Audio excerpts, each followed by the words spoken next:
Magandang araw muli mga ka-jeeping. Nandito tayo ngayon. Nandito pala ako ngayon. Kami ni kapatid.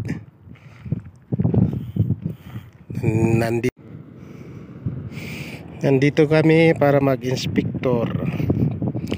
Ayan, mag-inspect lang sa flooring mga ka-jeeping. Na-approvean ko na yung flooring nila. So lalatagan na kaagad nila yan.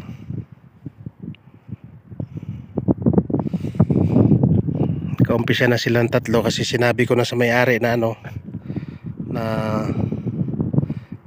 pwede na latagan. Ayan, pero hindi nila malatagan mga ka-jeeping pag hindi ko approvean.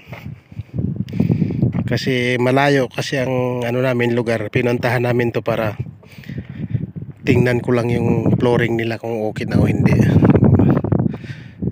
Ayos naman, okay naman. So pinalatagan ko na, sinabi ko na sa may-ari.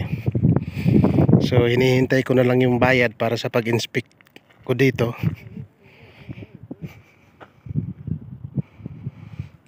Para okay na. Alis na kami pagkatapos. So ganun lang ang papel namin dito sa project na to. Inspector lang.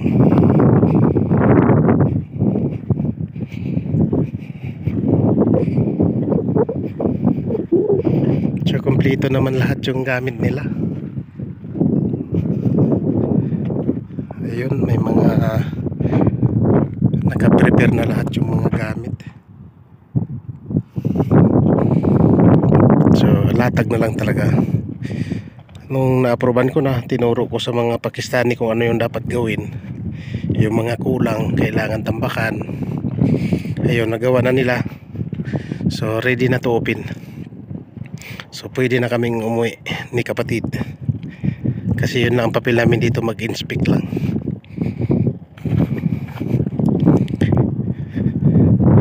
Maliit lang naman bayad mga ka-jeeping pag nag-inspect. Sa atin 10,000 lang mahigit.